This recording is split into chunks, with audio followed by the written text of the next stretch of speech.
좋으신 주님의 은총과 평화가 우리 가운데 임하시기를 바랍니다. 오늘 우리가 함께 보실 하나님 말씀은 시편 19편입니다. 다윗은 시편 19편의 말씀을 통해서 하늘과 궁창과 날과 밤과 해를 보면서 이 모든 것 속에 내재하고 계시는 하나님의 손길을 찬양하고 있습니다.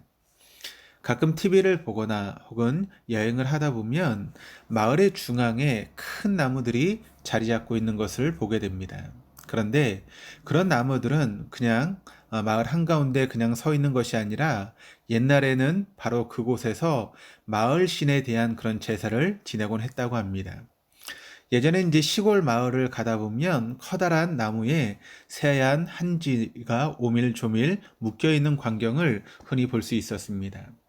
오래된 나무의 크기와 모양에 사람들이 압도되어서 마치 그 나무를 신처럼 여겼던 것입니다. 여행을 하다 보면 우리는 자연의 아름다움에 정신을 빼앗길 때가 있습니다.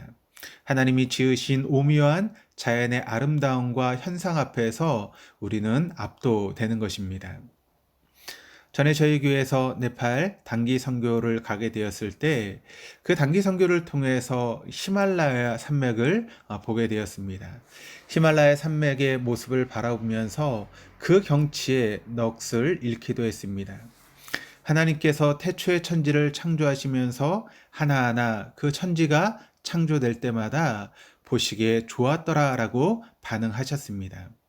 그러니까 천하 만물 그 어떤 것도 하나님의 손길이 닿지 않은 것이 없고 하나님께서 좋아하지 않으신 것이 없다는 이 사실 앞에서 우리는 자연을 대할 때 단순히 외형적인 아름다움에만 취할 것이 아니라 이 하나하나를 창조하시면서 기뻐하셨던 하나님의 모습과 손길에 감사와 찬양을 올려드려야 할 것입니다. 친구들과의 신학적 논쟁에서도 자신의 입장을 굽히지 않던 욥이었지만 폭풍 가운데 임재하신 하나님께서 삼라만상의 그런 자연의 조화에 대해서 질문하자 그는 자신의 어리석음을 깨달았습니다. 7절에서 9절을 통해 다윗은 하나님을 여호와로 호칭함으로 하나님의 백성과 하나님의 언약 관계를 상기시키고 있습니다. 그러니까 주님과의 바른 관계성은 바로 율법을 통해서 시작이 되는 것입니다. 우리가 성경을 읽는 이유가 바로 하나님과의 바른 관계성을 맺기 위해서이며 성경을 통해서 하나님을 경유할 수 있게 됩니다. 다윗은 여호와의 율법을 교훈, 계명, 경유하는 법으로 표현을 달리하고 있습니다. 그러니까 완전하신 하나님이 주신 율법을 통해서 비로소 우리의 영혼은 새 계명의 호흡을 쉴 수 있게 되며 또 하나님의 말씀 앞에서 우리의 어리석음을 깨닫게 되고 하나님의 참 지혜를 얻게 됩니다. 사도 바울의 경우 그가 유대인의 율법 속에 있을 때 그는 그가 그토록 경외하는 하나님의 반하는 행동을 보였지만 다메섹 도상에서 예수님이 누구이신가를 알게 되면서 그는 자신의 눈을 덮고 있었던 비늘을 벗게 되었고 비로소 그는 하나님을 경외하는 삶을 살게 되었습니다. 오늘 본문 10절에서 다윗은 율법의 가치에 대해서 순금보다 더 귀하고 꿀보다 더 달다라고 하는 그런 표현을 쓰고 있습니다. 그러니까 하나님께서 우리에게 율법을 주신 이유는 율법이라고 하는 틀 속에 우리를 가두고 속박하기 위해서 율법을 주신 것이 아닙니다. 율법이라고 하는 보호막 속에서 자유를 누리게 하시기 위해서 하나님 우리에게 율법을 주신 것입니다. 율법이라는 보호막의 가치를 모르는 사람은 율법으로 벗어나는 것이야말로 자유를 누리는 것이라고 착각하지만 다윗과 같이 율법의 가치를 아는 사람은 이 세상의 그 어떤 것과도 바꾸려 하지 않을 것입니다. 우리는 율법을 하나님께서 우리를 악으로부터 보호하기 위한 울타리로 보고 있습니까? 아니면 우리를 속박하는 울타리로 여기고 있습니까? 에덴 동산에서 아담과 하와는 동산 중앙에 있었던 선악과를 알게 하는 나무의 열매를 먹지 말라고 하는 하나님의 그 말씀을 어겼습니다. 즉, 죄라고 하는 것은 하나님의 말씀을 어기는 것입니다.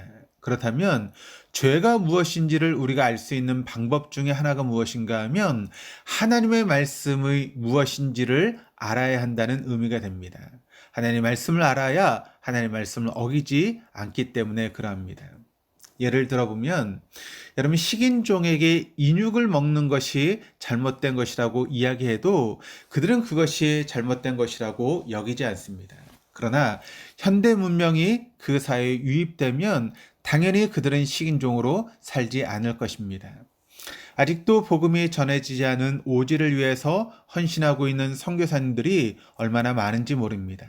다윗의 표현으로 설명하면 선교사님들이 오지를 위해서 이처럼 헌신하는 이유는 그곳에 있는 사람들이 하나님의 말씀을 통해서 경고를 받고 또 숨은 허물을 깨닫게 되고 죄가 더 이상 그들을 주장할 수 없게 하기 위해서 선교사님들이 헌신하며 그 땅에 지금 하나님의 말씀인 복음을 증거하고 있는 것입니다. 이처럼 하나님의 말씀을 통해 하나님과의 바른 관계를 맺은 다윗은 14절에서 하나님을 반석이요 구속자이시라고 고백하고 있습니다. 우리가 어떻게 예수님을 그리스도로 고백할 수 있었을까요? 우리가 예수님을 우리의 구주와 그리스도로 고백할 수 있었던 것은 내 의지가 강해서 된 것이 아니라 전적으로 언제나 우리와 함께 하시는 성령 하나님의 은혜로 말미암은 것입니다. 그러니까 성령의 은혜가 아니었던들 우리가 어떻게 성경이 하나님의 말씀이며 또 성경이 참이요 진리라고 생각할 수 있었겠습니까? 다윗은 하나님께 내 입의 말과 마음의 묵상이 주께 주님 앞에 연락되기를 원하나이다 라고 고백하고 있습니다. 주님 앞에 연락되기를 원하나이다 라고 하는 표현은 제사를 의미합니다. 그러니까 내 입의 말과 묵상을 기도로 해석한다면 우리가 드리는 기도 자체가 하나님을 향한 제사, 바꾸어 말하면 예배라고 할 수 있습니다. 내 입의 말과 묵상을 내 입을 통해서 나오는 모든 말과 또 내가 마음속으로 하는 모든 생각으로 우리가 확대 해석하자면 우리의 일상 자체가 바로 하나님께 드리는 예배가 되는 것입니다. 그러므로 예배와 생활은 따로 분리되어 있는 것이 아니라 우리의 일상 자체가 예배해야 한다는 것을 의미합니다.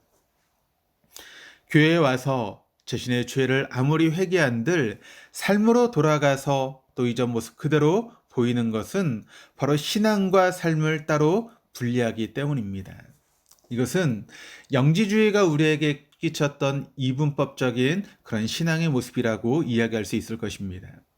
다윗은 자연을 통해서 그리고 말씀을 통해서 또 하나님의 말씀에 대한 묵상을 통해서 하나님과 끊임없이 교제하는 삶을 살았고 또 그러한 삶 자체가 하나님께 올려드리는 예배가 되었습니다. 지금 이 순간에도 우리를 위해 역사하고 계시는 주님의 임재하심을 우리가 느끼고 하나님의 말씀을 삶의 최고의 가치로 여기며 일상생활 자체를 하나님께 올려드리는 예배의 삶을 살아가는 다윗과 같은 그런 영성을 우리 모두가 지니고 살아갈 수 있다면 여러분 우리의 삶이 얼마나 아름다운 삶이 되고 복된 삶이 되어지겠습니까? 바로 다윗과 같은 영성을 지닌 우리 모두가 되시기를 주님의 이름으로 축원합니다. 기도하시겠습니다. 하나님 아버지, 이 세상 어디를 둘러보아도 하나님의 손길이 미치지 않은 곳이 없습니다. 우리 자신만 보아도 성령 하나님의 은혜가 아니었던들 어찌 우리처럼 어리석고 미련한 우리가 하나님의 말씀을 깨달을 수 있었겠습니까? 주님, 하나님의 말씀의 거울에 우리를 비추며 언제나 주님 앞에서 주님 말씀대로 살아갈 수 있도록 우리를 도와 주옵소서. 말씀에 순종하며 살아간 우리의 일생, 생활 자체를 주님께서 연락하시는 예배가 되게 해 주시옵소서. 우리의 반석이요 구속주자이신 예수 그리스도 이름으로 기도드립니다. 아멘. 사랑하는 교회 여러분, 오늘 시편 19편의 말씀을 통해서 여러분이 받은 은혜는 무엇입니까? 오늘 말씀을 통해서 우리의 일상 가운데서나 혹은 삶 속에서 일어나는 크고 작은 일을 통해서 우리가 과연 하나님의 손길을 혹은 하나님의 인도하심을 느끼고 계십니까? 그러니까 우리의 삶 자체가 하나님의 인도하심이고 또 하나님의 손길임을 우리가 느끼고 살아간다면 우리의 삶 자체가 달라지고 또 우리의 신앙과 믿음의 색깔이 달라질 것이라고 저는 생각을 합니다. 그러므로 여러분, 우리가 경험하는 모든 일들 속에서 주님의 손길과 인도하심을 경험하고 또 그런 것들을 경험하면 적어서 기록을 해두면 우리의 신앙에 참 유익이 될 줄 믿습니다. 그 같은 삶을 살아가실 수 있는 우리 동독의 모든 교우들 다 되시기를 주님의 이름으로 축원합니다.